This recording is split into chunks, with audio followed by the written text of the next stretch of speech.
next paper is from Sara and Sara from MTM and YouTube, and it's online video connecting with people through the content they love. Hello. I don't know if I'm working. Sounds right. What? Hi, I'm Sara. I'm from MTM. We're a media and research strategy consultancy. Hi, and I'm Sara. I head up large advertiser and agency marketing for YouTube across EMEA.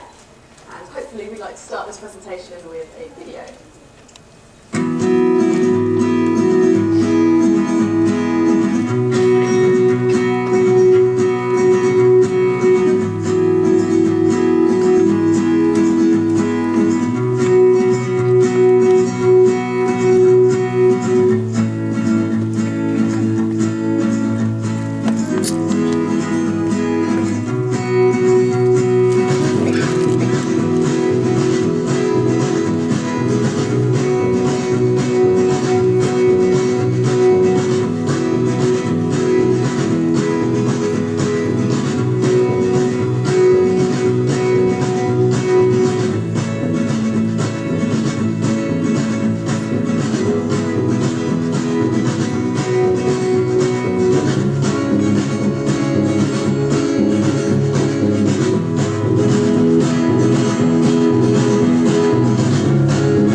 The format of this presentation to reflect the key message.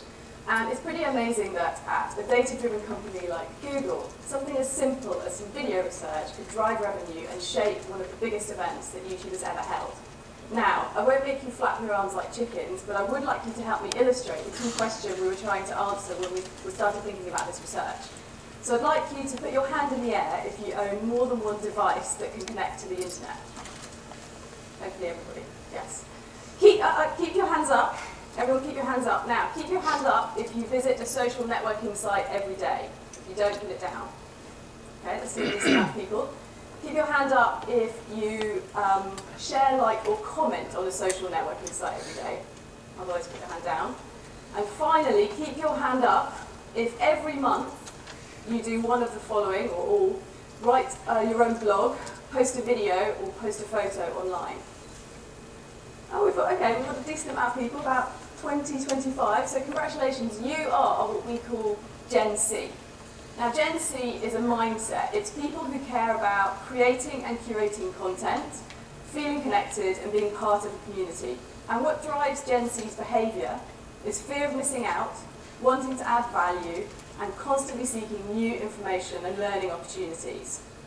Now, this is important for YouTube because in the UK, 3/4 of weekly YouTube users are Gen Z, and they're 3 times more likely to share a YouTube video than someone who isn't Gen Z. And they're also brand advocates. So 2/3 of them say that when they find a brand they really love, they'll tell everyone about it. So what was important to us as part of this research was to really try and get under the skin of Gen Z and understand what YouTube means to them. So I'm now going to hand over to Sara and talk a bit more about the research. So, as Sarah's mentioned, YouTube had clearly isolated and kind of recognised a really valuable audience. And they knew they needed to bring that audience to life and show the value and meaning of YouTube within audiences' lives to sales teams and to clients. Being who they are, they knew that video was probably the best way to do this, and thankfully they turned to us as researchers to help them do that. And that's where we really came in at MTM.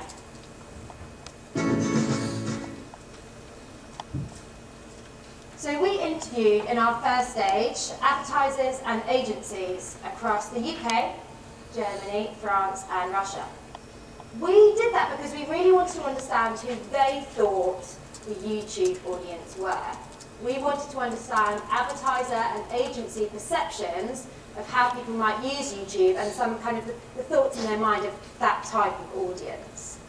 In doing that, it meant that we could understand what we should focus on in research, we could understand who we should talk to, we could understand what actual kind of meaningful evidence might look like. So following our interviews, in our second stage, we actually went out and did some in-home filmed triads, my favourite kind of activity. And we spoke to people. Before we spoke to people, they did a diary for us, which captured all of their online viewing habits in terms of content, from TV players to clips embedded in Facebook to actually using YouTube. Now, as a research methodology, I'm sure there's lots of people who are saying it's not exactly rocket science, and that's true. But we really believed in it, and we knew it was going to get YouTube what they needed to. So we were speaking to people in their natural environment. They were using their devices, set up how they use them. We could use real-life stimulus. We were exploring ads as they were served to people, and we also explored some kind of cool new formats as well.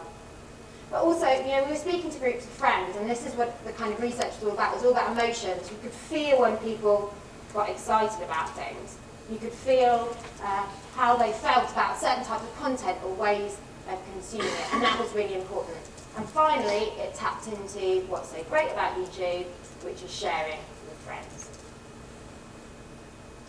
Just finish on a smile.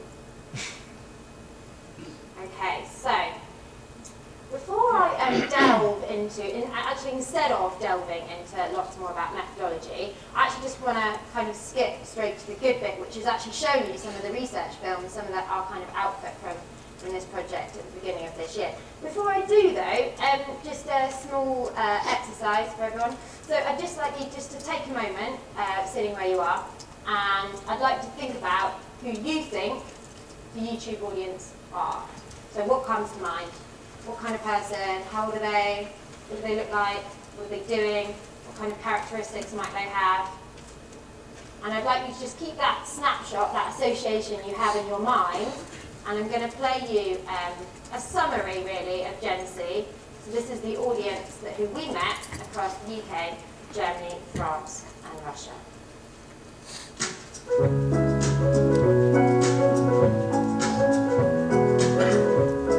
An YouTube liebe ich, dass man die Entscheidungsfreiheit hat, wann man welches Video oder Werbespot gucken kann. Definitiv. Wenn man Kinder hat, nutzt man natürlich YouTube anders. Je nachdem, abends, wenn man dann keine Kinder hat, schaut man sich vielleicht auch andere Informationen. Genau, ich kann mir das anschauen, was ich möchte, und ich habe meine Ruhe. Also was ich an YouTube liebe, ist vor allem, dass man die Möglichkeit hat, die Videos zu teilen. Des reportages, moi pour ma part des reportages étrangers, c'est-à-dire des trucs qui ne sont pas diffusés en France, mais qui m'intéressent aussi, même niveau documentaire, etc., et que j'arrive à retrouver que sur YouTube. J'ai vraiment voulu, et je trouve qu'il y a un vrai challenge aussi pour ceux qui postent les vidéos, c'est d'avoir le nombre de vues le plus important.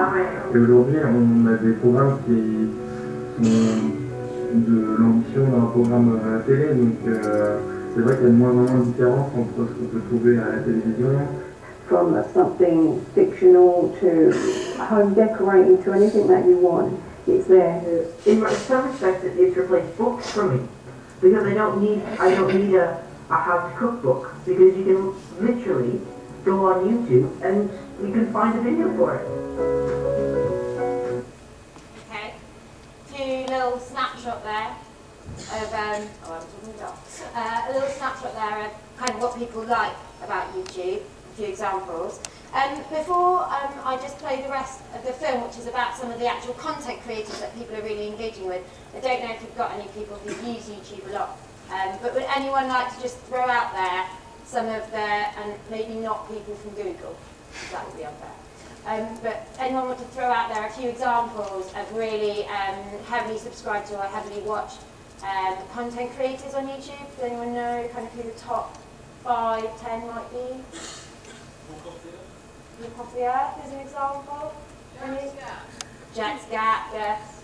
Sarah's favourite. Charlie said cool like. Yes, Charlie is very good. Any others? Anyone heard of Zoella? Yogscast? Vsauce? Okay, well there are a few examples of some of the top content creators at the moment. You can go and look at them at your pleasure later. Let's hear about what people we spoke to were really engaged with on YouTube. очень интересная молодая девушка, она, как бы сказать, очень интересно предлагает, ну, как бы сказать, свои ролики в плане, что одеть на вечер, какой макияж сделать. That's one of the girls on subscribe to as well. Recognize her voice. Hi, my name is Jenny and I have a YouTube channel called Beauty by JJ. I'm very excited to learn. I find it interesting, if you're into fashion, it gives you like advice about the new trends, what's in fashion. Donc, on a parlé de son art, de son ministère, ça me fait la base. Comment changer une roue sur YouTube. Ouais, c'est vrai, il y a plein de... C'est vrai que là, en réfléchissant, il faut aller sur YouTube pour voir comment il le fait. I've got quite a few subscriptions on my YouTube. Consumer, RGN is a website, like games website, and they've got thousands of videos, so I can just go through and just watch the whole ones. En fait, j'aime bien retrouver les images d'avant, les clips d'avant, les émissions d'avant, les génériques de dessins animés quand j'étais petit. Having a look at different designers, following kind of new trends and things.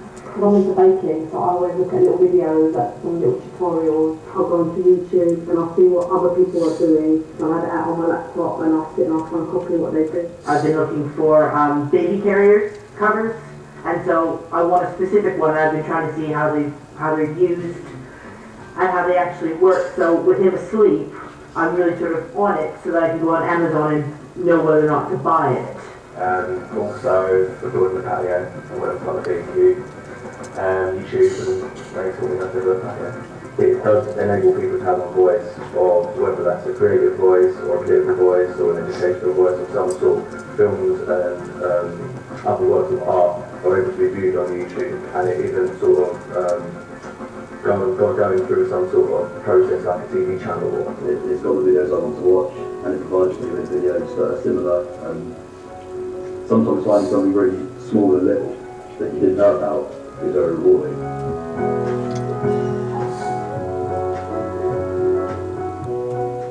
Qui ont des trucs un peu qui sortent de l'ordinaire et un peu grands, ou des vidéos un peu plus longues, plus sur le style artistique, avec de la musique, avec des effets, etc. Donc sur internet, on a la possibilité de voir la publicité quand on le souhaite. Donc c'est voilà, c'est vraiment de la liberté, voilà.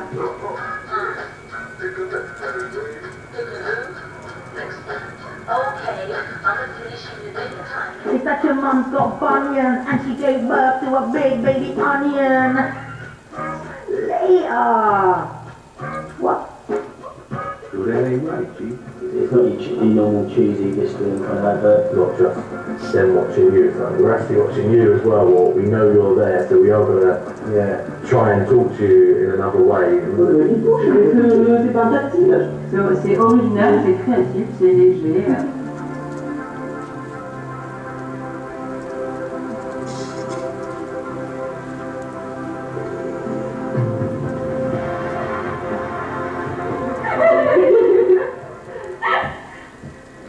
Давайте на самом деле такая реклама, которая интереснее самого ролика. And at least you get that option to skip the ad.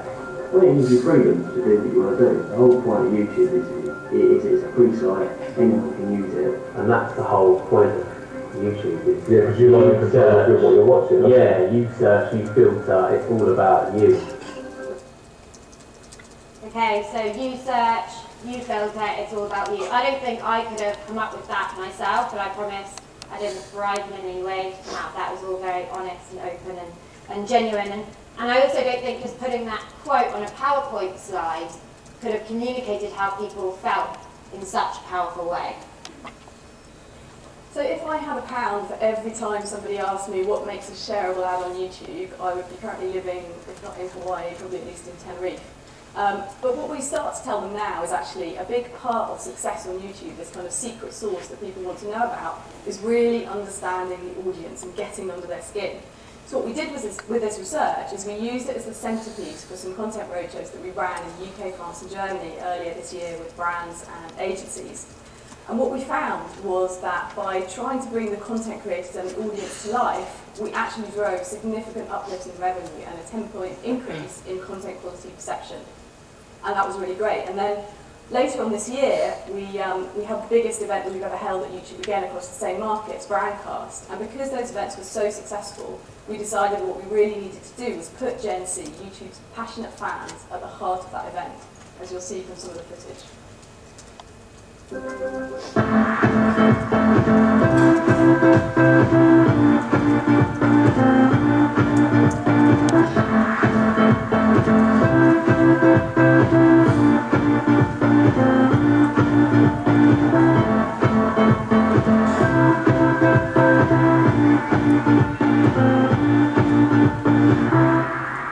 Good evening and welcome.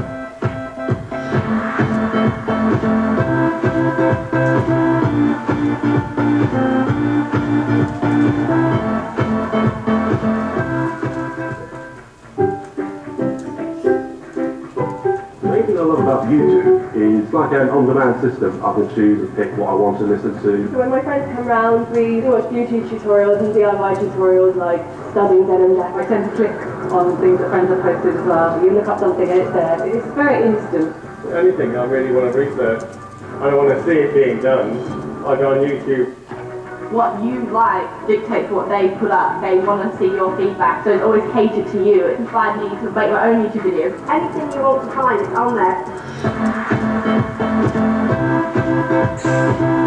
Fun is trying anything you want, and you can do that on YouTube. There's an enthusiastic community just waiting to be engaged. YouTube is pretty fascinating. It's kind of the most amazing litmus test on the community, the country, the world. What was so surprising to us was the passion and engagement of our fans, even from the beginning. It's not just about selling stuff and creating basic brand awareness. We want to inspire brand love. If you engage your audience, they will pay you back with something that you cannot buy. That is loyalty. So I'm just going to quickly show you what our sales team thought about the research. We took some cameras in a couple of weeks ago, and even though the research had actually taken place kind of earlier this year, they kind of gave us some top-line thoughts on what they thought about the research.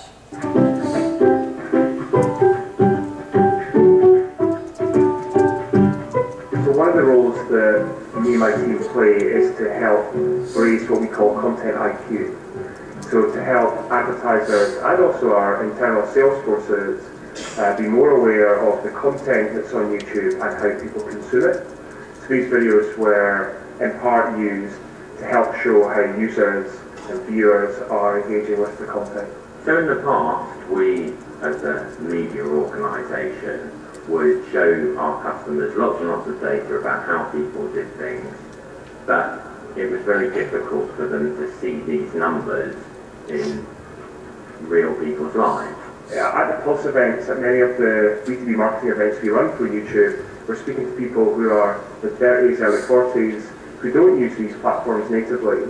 Being able to show them data, to show how many people and quantify the size of platforms is one thing, but to be able to reach into the living rooms or the bedrooms or the kitchens of the people who are actually using it and show that is incredibly powerful. I think the videos help show that YouTube is a great first port of call for exactly when making a new dish or doing research for what outfit to wear that night. I think that using this research really helped us bring the YouTube audience to life and helped our agencies be able to connect their advertisers with those audiences.